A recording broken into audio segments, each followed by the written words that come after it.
Okay. Assalamualaikum warahmatullahi wabarakatuh. Selamat pagi. Salam madani, salam perpaduan, salam reformasi saya ucapkan kepada tuan-tuan perempuan yang menonton saya live di YouTube, Facebook dan juga di TikTok sekarang ini. Terima kasih kerana terus bersama dengan saya di channel Iswardi Morni di platform-platform yang kita ada. Terima kasih. So malam tadi pendedahan yang saya buat berkenaan dengan beberapa isu, antaranya adalah anak Muhyiddin Yassin menantu Muhyiddin Yassin telah diburu SPRM, dan dengar ceritanya ada di kalangan ahli keluarga sekarang ni berada di Gold Coast. Benarkah sedemikian? Jadi tuan-tuan, biarkan SPRM menjalankan tugas dan tanggungjawab mereka. Nampak gayanya dia untuk main isu 47. Kita buat hashtag diburu SPRM. Diburu SPRM.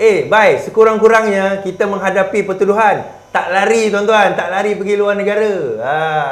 Dan dengar ceritanya kedua-dua mereka, menantu Muhyiddin Yassin ini dan juga partner dia telah dikatakan keluar negara dan tidak kembali lagi setelah lari daripada pihak berkuasa. Baik, itu cerita malam tadi. Now, kita pagi ini bersama dengan satu calon muda, calon angkatan muda kita kata, wakil anak muda berusia 33 tahun, saudara Ezzat. Apa khabar? Baik, alhamdulillah. Baik. Terima kasih. Macam mana pagi ni? Alhamdulillah pagi ni bersemangat sikit. Banyak benda kita nak bercakap ni. Jadi dia dah memulakan kempen, dah bermula cerita, dah bermula orang kata jumpa dengan rakyat, semua dah berbincang sebagainya, mendengar keluhan. Dekat sini pun kita dapati bahawa ada permasalahan, bukan masalah, dia ada internet. Betul. Tetapi kita dah perbincangan tu dah ada. Nanti kita akan bincang sekejap lagi. Namun begitu, ni kita berada di N14 Cetok. Dan 14 Cetok kita kata di negeri Kelantan masih lagi. Dan kita akan bercakap tentang beberapa isu. Now, mungkin Izzat boleh perkenalkan diri, latar belakang, pendidikan, pekerjaan ke apa ke, keluarga dan sebagainya, untuk mungkin pengundi ataupun yang mana nak datang balik mengundi nanti mengenali Izzat. Silakan. Okay, bismillahirrahmanirrahim. Terima kasih kepada Abang Iswardi Morni kerana sudi hadir di sini untuk bersama dengan saya untuk kita kupas isu-isu semasa. Kita campur-campur Kelantan sikit dah. Okay. Nama saya Muhammad Izzat Zahrim bin Muhammad Hanuzi. So diketahui saya Izzat Hanuzi, N14 Dor Cetok, Pangkah Harapan sebab kita dah bulan ni memang dah cerah dah. Kan? Pangkah Harapan ni kok mana pun kita tetap Islam. Kita kena jelas kat situ. Jadi usia saya bang seusia dengan kerajaan negeri hari ini, iaitu 33 tahun. Jadi kalau boleh untuk 12 bulan ni kita nak ada perubahan lah. Okey. Saya lepasan daripada Universiti Melaka, diploma Uniman. Diploma Sistem Maklumat Perniagaan dan ijazah sarjana muda pentadbiran keusahawanan pun di Uniman juga, Universiti Melaka. Jadi kejayaan saya sebagai usahawan berniaga. Saya berniaga barang sukan, jiwa remaja, jiwa muda. Jadi saya rasa inilah peluang untuk anak-anak muda dan saya sendiri untuk bersama dengan rakyat Dor Cetok, dan kita akan memperkasakan anak muda dan memperkasakan apa yang sepatutnya kita perlu buat di Dor Cetok. Jadi sudah berkahwin, menetap di Binjai Cetok dan mempunyai anak berusia 8 bulan. Baik. So dalam parti itu sendiri mungkin ada jawatan ke, ada keduduk apa, ada ni ke, ada apa? Dalam parti saya merupakan Ketua Angkatan Muda Keadilan Negeri Kelantan. Okey, AMK Negeri Kelantan, Ketua AMK Negeri Kelantan, Angkatan Muda Negeri Kelantan. Baik. So dipertaruhkan kali ini untuk pilihan raya negeri kali ini. So sebelum ini menyertai sebagai mungkin berkempen dan sebagainya, bukan sebagai calon. Nampak tak perbezaan bila berjumpa sebelum ini, PRU yang lepas dan sebagainya dengan PRN kali ini daripada segi mood pengundi tu ada? Okay, kalau ikutkan yang lepas yang lepas punya kita tengok sangat-sangat berbeza seperti hari ini. Sebab kita tengok kenapa Perikatan Nasional boleh mendapat, dia tidak menang tapi orang kata dari segi undi tu dia menang banyaklah sikit kan. Cuma orang menganggap Perikatan Nasional ni dikira yang baru, fresh, macam mana kita Pakatan Harapan menang sebelum ni. Jadi ternyata silap lah. Jadi kita tengok momentum untuk PRU kali ini agak berbeza dan rakyat sudah mula membuka mata lah, terutamanya untuk anak-anak muda hari ini.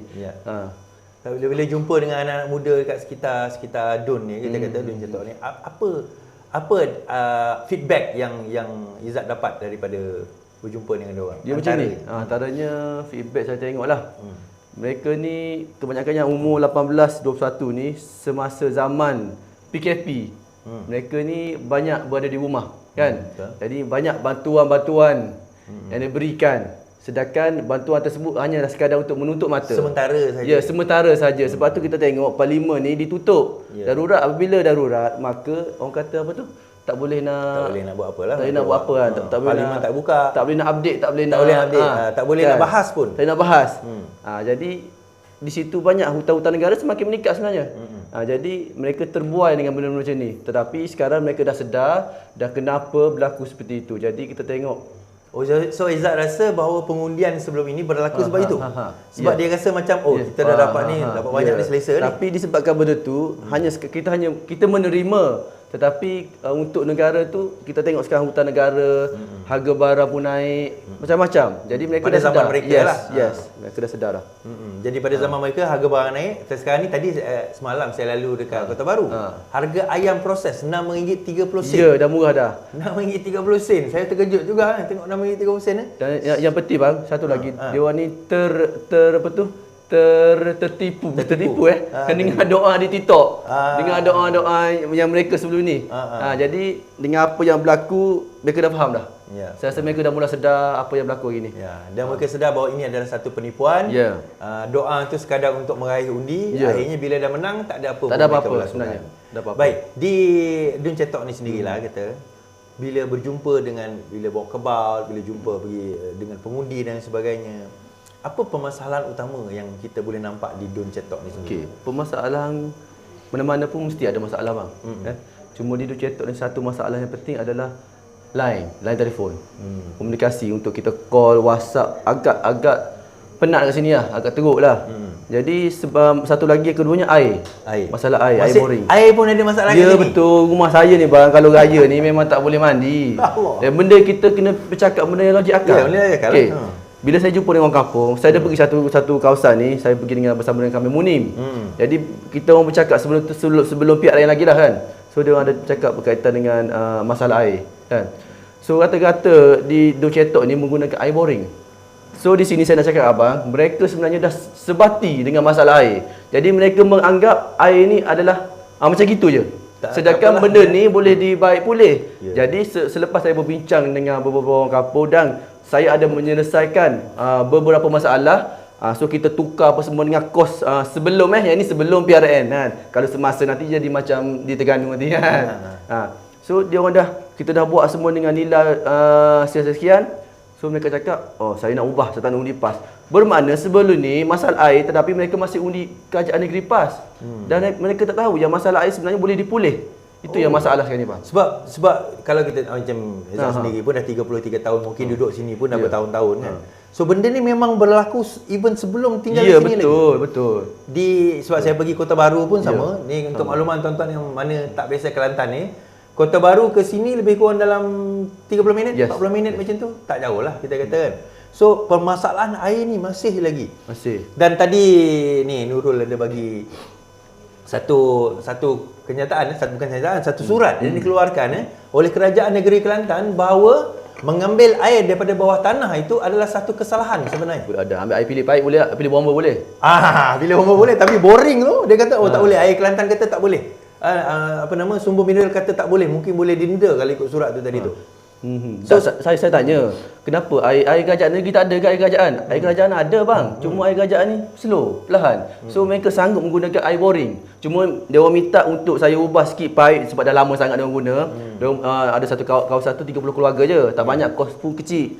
Jadi mereka minta saya tukar paip je sebab dia dah berlumut kan. So kita tukar tu dah okey. So mereka lebih sanggup menggunakan air boring berbanding air kerajaan negeri.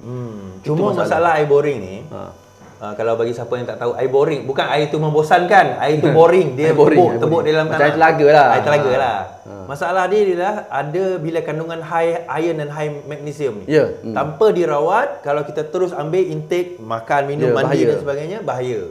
Jadi sebab itu kita perlukan air terawat. Tetapi air terawat ni agak-agak mustahil ke nak diselesaikan di Kelantan ni? Saya rasa Yang tu nak komen, saya rasa macam susah je. Tapi tak, tapi tak tak ada. kalau kita bertukar kerajaan. Boleh. Sebab saya ada berbincang dengan YB Nazmi, Menteri Alam Sekitar kan. Kalau kita cerita macam ni, Ezad jadi Amin jadi adun minggu depan, kerajaan negeri Kelantan membubar.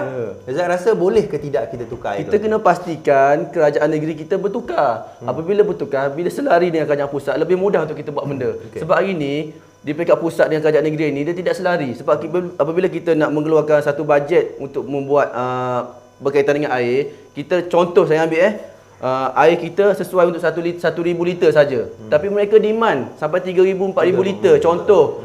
Jadi kat situ pun dia orang nampak air ni boleh buat duit. Itu yang masalah sekarang ni. Betul. Air itu kan Rafizi kata perlu 1 bilion. Minta 8 bilion. Ya itu Bila ditanya kenapa 8 bilion sampai 8 bilion? Cuba-cuba kok dapat. Dan masalah sekarang ni kita nak buat, kita dah nak bagi tapi dia orang nak handle semua. Tak boleh lah. Sebab duit kita nak bantu. Tapi mereka nak ambil kesempatan. Itu yang masalah sekarang ni. Tapi rakyat kita tak faham benda ni bang. Tapi saya rasa hari ni dia orang dah faham lah, dia orang dah sedar lah. Kita nak bagi ni bukan ada orang kata.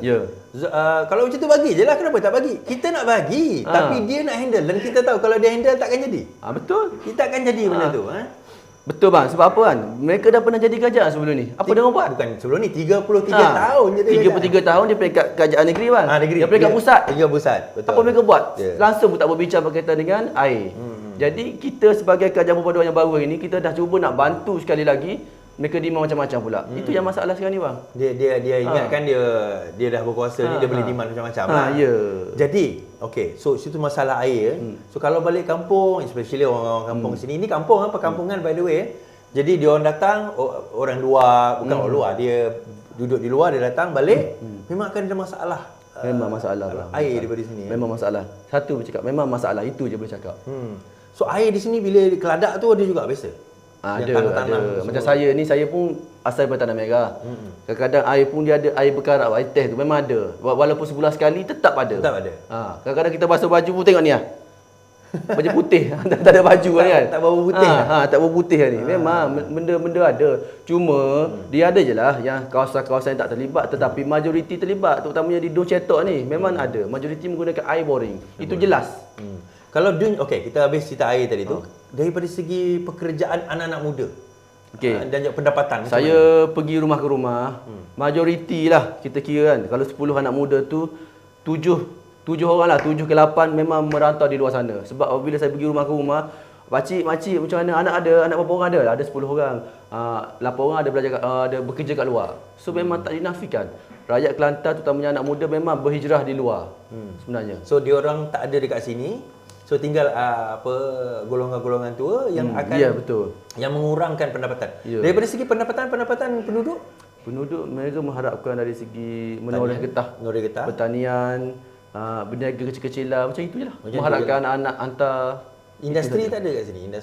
Industri saya tak nampak sebenarnya. Kilang ke apa ke tak ada? Tak ada. Okey, sebab saya nampak sebenarnya kalau tengok daripada sini ke Kota Baru dia tak jauh. Tak jauh, betul. Dan sepanjang perjalanan tadi tu pun sebenarnya kita nak kata pedalaman tak adalah. Bukanlah pedalaman. Tak. So industri tu boleh, tetapi isu dia sebenarnya macam kita bincang semalam dengan beberapa orang calon. Isu dia air je. Memang air. Bila air tak ada, macam mana KFC pun tutup? KFC tutup semua. Macam saya cakap lah, mereka dah sebati. Tapi hari ni saya rasa mereka dah mula sedar lah. Dan benda ni boleh diubah. Masalah air ni. Anak-anak muda sekarang ni ada semalam siapa bagi kat saya manifesto, ini bukan cerita manifesto lah, tapi berkenaan dengan internet tu satu hal. Tetapi kemudahan-kemudahan seperti rekreasi ada tak kawasan sini? Memang tak ada ini bang, memang tak ada. Habis main futsal ke mana? Macam mana? Main futsal dia ada satu tempat tu jauh lah dari sini. Jadi saya rasa benda tu kita boleh buat sebenarnya. Yalah, saya selaku anak muda, ketua MK Malaysia kita, Timbalan Menteri Belia dan Sukan. Saya rasa tak ada masalah di Dun Cetok. Kita boleh buat. Kita kena bercakap dan manifesto yang logik akal. Betul. Jadi saya rasa sebagai anak muda, saya berniaga pun kedai sukan bang. Jadi saya rasa saya boleh buat. Dan itu antara orang kata benda pertama yang saya akan buat dan untuk bantu mereka-mereka yang memerlukan lah. Di setiap kawasan kampung kau semua tak ada padang futsal ke padang rekreasi? Kalau ada padang bola pun berkongsi masuk padang sekolah lah. Padang sekolah? Ya, betul. Tak ada yang umum yang public tak ada? Yang takraw pun kebanyakannya tanah persendirian yang dalam kawasan rumah. Badminton pun kawasan rumah. Dewan? Dewan tak ada, memang tak ada. Dewan sini tak ada? Memang tak ada bang. Sini memang betul-betul nak kata kampung tak kampung tapi macam gitu lah. Dia tak adalah kampung, betul kampung, bandar pun tidak. Tapi dia macam suburban lah. Yes, Dia kita boleh bandar. buat. Kita boleh buat. Okey. Now, kita kata pendapatan masalah, daripada segi air masalah, internet kita dah akan bercakap. Sangat-sangat. Kita dah bercakap, berbincang dengan nanti malam ni insya-Allah saya akan interview Fahmi Fadzil. Saya akan utarakan balik Wabi Fahmi Fadzil, Menteri Komunikasi, saya akan utarakan balik tentang perkara ini. Tetapi sebenarnya wakil rakyat, ini untuk makluman tuan-tuan dan puan-puan, wakil rakyat boleh pergi melapor. Itulah pentingnya kita ada ahli parlimen. Kita pentingnya ada ahli Dewan Undangan Negeri. Bukan ahli Dewan Undangan Negeri ni duduk saja kata-kata. Pergi Dewan Undangan Negeri bersuara tentang perkara sebegini. Baik. Setelah melihat perkara-perkara ini, masalah-masalah ini, apa agaknya tawaran? InsyaAllah ditakdirkan lepas 12 bulan ni jadi apa orang kata ahli Dewan Undangan Negeri, kerajaan berubah. Apa perkara pertama yang Izzat nak bawa ke Dewan Undangan Negeri? Okey, perkara pertama mestilah saya sebagai anak muda kan. Saya akan utamakan anak muda, saya rasa mak bapak pun terima dengan pandangan saya yang apa akan saya buat. Dan sebagai contoh saya nak utamakan untuk aktiviti anak muda, aktiviti sukan dan sebagainya untuk mengelakkan daripada anak-anak muda terlibat dengan gejala-gejala sosial seperti mak rempit, dadah dan sebagainya. Jadi dengan aktiviti sukan yang kita buat ni, reaksi dan sebagainya, saya rasa daripada memberi ruang kepada anak muda untuk bersama lebih betul hubungan ada kan. Dan saya selaku anak muda, saya pun berniaga kedai sukan bang. So kalau tak ada peruntukan pun saya boleh ambil kedai saya. Kita bagi sebab benda tu, sebab saya dengar ada orang cakap nak minta bola pun susah. Nak minta peralatan sukan pun susah. Sedangkan benda tu berapa dah sangat bang. Bola RM1 saja. Ya, RM1 je. Paling-paling mahal pun RM100 je bang. Nak petang-petang. Tak ada masalah. Kita bagi untuk anak muda. Kita buat aktiviti macam yang mana menganggur. Kita boleh buat satu kelas online, belajar online sebab benda tu senang aje. Tingkatkan skill. Tingkatkan skill, kita boleh panggil pakar-pakar motivasi, pakar-pakar orang berniaga, founder business untuk mengajar anak muda. Benda boleh buat. Saya sendiri pun berniaga online bang. PKP itu duduk rumah main handphone je bang. Memang berniaga online je. Dan boleh dilakukan. Sekarang ni dengan ada dunia TikTok, kita kata Facebook, YouTube, macam-macam. Boleh buat bang sebenarnya. Shopee boleh buat. Ada. Dan untuk infrastruktur, fasiliti sukan berkaitan anak muda memang kena buat. Dan yang keduanya, bang, saya tengok kadang-kadang kawasan-kawasan ni rumah tak macam rumah bang. Tak sepatutnya bang. Macam kan? Slogan membangun bersama Islam. Membangun bersama Islam bukan sekadar slogan bang. Membangun bersama Islam, dia suruh bantu rakyat, bantu orang susah, bantu orang miskin, bantu apa yang sepatut kita kena buat bang. Saya tengok satu kawasan bang, ada seorang makcik ni sakit atas katil, yang jaga dia bang anak OKU bang. Allah. Tak nampak. Kejap lagi kita boleh melawat rumah tu tak? Boleh bang. Boleh. Kejap lagi kita singgah. Boleh. Sebab saya nampak video juga pasal tu. Yang jaga dia anak OKU, kaki kengkang bang. Jaga mak dia. Saya tanya ayah dia, "Pakcik, ada apa-apa bantuan tak?" Tak ada. Sepatut benda-benda macam ni permudahkanlah dari segi bantuan kebajikan negeri tak ada. Saya tengok dalam 10 orang tu 5 ke 6 orang tak dapat. Ada yang mohon dah banyak kali tak dapat. Jadi yang keduanya adalah saya nak bantu dari segi bakul makanan lah. Benda paling basic kita boleh buat untuk bantu rakyat untuk meringankan beban-beban orang yang memerlukan. Dan selebihnya ialah macam biasalah. Dari segi pendidikan kita tengok ramai anak-anak muda ataupun anak-anak keluarga yang susah tercicir. Jadi saya rasa kita boleh usulkan kepada Menteri Pendidikan untuk berkaitan isu-isu pendidikan. Yang keduanya ialah macam dekat kampung ni biasalah. Jalan yang teruk, rosak, batu, kita kena macam kena perbaikilah. Lampu jalan. Sebab jalan ni adalah jalan negeri. So maksudnya bajet tu kena datang daripada negeri. Ya, betul. Lampu jalan masalah Masalah. Yang tu biasalah. Macam abang cakap tadi, taman rekreasi kan. Memang saya rasa memang tak ada lah. Saya dah pusing semua, memang tak ada. Peluang pekerjaan kita dah cakap tadi. Rumah mampu milik, sekurang-kurangnya kita kena baik pulih rumah yang bermasalah. Sebab rumah ni tak macam rumah kita tengok bang. Betul. Tak sepatutnya ada bang sebenarnya. Tak sepatutnya. Dalam dunia 2023 ni ada orang tinggal di keadaan rumah sedemikian. Sedangkan kita kata apa orang kata negeri ini sebenarnya tuan-tuan, untuk makluman tuan-tuan dan puan-puan, negeri Kelantan ni bukan negeri miskin. Balaknya ada, minyaknya ada. Ya, betul. Jadi memanglah kita ada masalah pertikaian royalty. Tapi saya nak bagi tahu hakikat dia bukan isu royalty. Terengganu pun ada masalah royalty, tapi dia dapat wang ihsan. Kelantan boleh dapat wang ihsan kalau dia berunding baik dengan kerajaan persekutuan sebenarnya. Jadi, okey.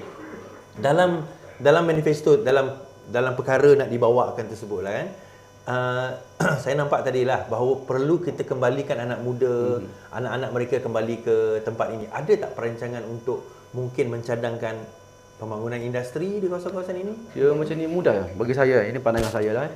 Okey, yang saya nampak,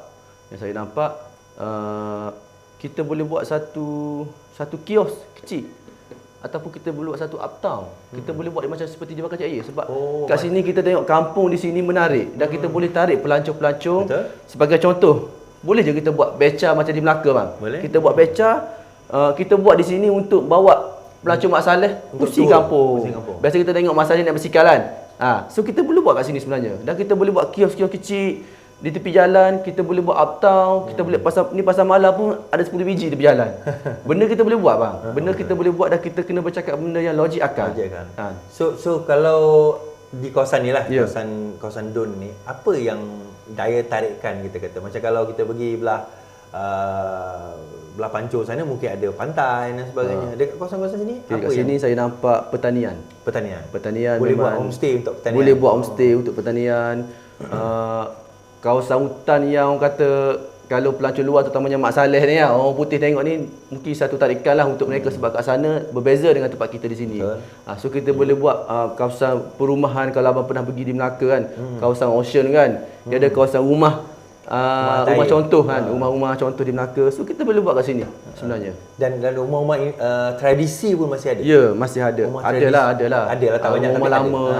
Rumah tradisi pun masih ada dekat sini. Sebenarnya tuan-tuan, itu saya kata kalau kita menyentuh soal pendapatan negeri pelancongan ni adalah satu aspek yang tak berapa ditekankan oleh negeri Kelantan. Betul. Padahal negeri Kelantan mempunyai, kalau dulu kita cerita Mak Yong, kalau kita cerita DK Barat, kita cerita wayang kulit. Ini semua adalah tradisi-tradisi di negeri Kelantan. Tetapi sekarang ni saya tengok even wayang kulit pun Kedah yang banyak buat. Saya tengok wayang kulit kat Kedah tu kan. Ya, betul. Kelantan saya macam dah tak ada. Kita macam cakap, kita boleh buat macam wayang kulit tu agak menarik. Saya pun ada terlintas sebelum ni. Kita buat satu kios kecil je, buat satu orang datang tengok okey wayang kulit. Faham tak? Boleh buat sebenarnya benda tu. Boleh buat dan kita boleh angkat sebenarnya Dun ini menjadi. Dia sebenarnya inisiatif ini terpulang kepada pemimpin. Ya, betul. Bagaimana pemimpin rakyat ni dia mungkin dah takkan ni tak aku pun nak fikir benda tu. Engkau yang aku pilih jadi pemimpin. Betul tak? So dalam tempoh yang kita kata berbaki beberapa hari ni, baik yang terakhir lah mungkin pesanan untuk pengundi-pengundi yang akan datang. Cuba ceritakan mungkin rayuan dan sebagainya. Calon nombor berapa? Silakan. Okey, saya pun pernah bercakap dengan kawan-kawan saya berkaitan dengan undi lah. Kenapa nak undi ni, kenapa nak undi tu. Cakap dia dah bekerja di sana, di luar sana. So dia balik di sini dia nak tengok kampung bang. Itu bermakna wakil raya kita tak buat kerja. Sebab dia orang dah bosan tengok bandar. Tak boleh lah kesian kita kat sini, mak ayah kita kat sini dengan masalah air dan sebagainya. Jadi kita kena ingat untuk 2 minggu ni bang, untuk orang kata tengah tempoh berkempen ni, dia macam-macam benda datang bang. Gula-gula manis. Dan kena ingat apa yang mereka buat 5 tahun ni. Jangan disebabkan untuk 2 minggu ini kita bertukar balik. Betul. Kan? Jadi kita kena pastikan apa yang mereka buat 5 tahun ni dan untuk 2 minggu ni hanyalah sekadar berkempen, dan apa yang mereka buat 5 tahun tu yang mereka tak pernah buat 5 tahun tiba-tiba mereka buat untuk 2 minggu ni. Dan kita kena ingat maruah kita bukan terletak pada nilai ataupun RM1. Jadi kita kena pastikan kemenangan kita kena ubah. Dan saya ambil contoh di Terengganu bang, setiap penggal berubah bang. Sebab apabila berubah bang, wakil rakyat akan takut bang. Apabila takut, mereka akan pastikan yang terbaik. Di Kelantan, mereka dah lali. Tak apa, aku buat kerja ke, aku tak buat kerja ke, rakyat tetap pilih aku. Berkempen ke tak berkempen ke, tak payahlah. Rakyat tetap pilih aku. Jadi hari ni 33 tahun kita kena ubah. Dan saya yakin dengan pimpinan Datuk Seri Anwar Ibrahim, macam-macam benda akan turun bang. Terutamanya di Dor Cetok sebab saya anak muda bang. Satu-satunya. Jadi kita kena pastikan kita menang, barulah mereka sedar dan baru ada perubahan. Andai kata dengan kerajaan baru ni tak terbaik di Kelantan, ubah balik, apa yang susah bang? 5 tahun ubah balik. 5 tahun ubah balik. Dan hilang Islam. Jadi saya merayu kepada semua pengundi-pengundi di negeri Kelantan, khususnya Dor Cetok, beri peluang kepada saya selaku anak muda untuk memimpin, untuk mentadbir di Dor Cetok, dan saya berjanji akan buat yang terbaik seperti yang saya dah cakap sebelum ini. Dan saya akan mengutamakan anak muda. Peluang macam mana peluang yang diberikan bang? kita nak bekerja bang, kena ada pengalaman bang. Tak ada pengalaman macam mana nak bekerja. Jadi inilah peluang makcik pocik luar sana tu. Beri peluang ke saya ibarat pocik mocik beri peluang ke anak-anak muda. Abang-abang kakak-kakak tu beri peluang kepada saya ibarat beri peluang kepada adik-adik atau abang-abang. Jadi saya rasa 33 tahun dah cukup. Jadi inilah peluang kita untuk ubah, untuk ajar mereka, dan kita kena oyak ke wakil-wakil rakyat yang ada sebelum ini yang rakyat lebih berkuasa untuk menentukan siapa pemimpin bang. Ya. Itu saja. Terima kasih Izzat. Kita kata sebab itu tuan-tuan penting bahawa kita sedar pilihan raya kita boleh tukar pemimpin. Menukar pemimpin itu bukan dosa, menukar parti itu bukan satu dosa. Itu kita kena faham satu perkara. 5 tahun lagi kita tukar lagi. Kalau kita rasa tak puas hati, tak ada masalah pun. Menukar pemimpin itu tak lucut iman kita. Tak ada dalam rukun iman tu dalam mengundi PAS. Tak ada. Tuan-tuan ada ke dalam rukun iman mengundi PAS? Kalau ada tuan-tuan kena semak balik antara tuan-tuan punya akidah. Satu lagi bang. Saya ada pergi, saya berkempen setiap rumah kan.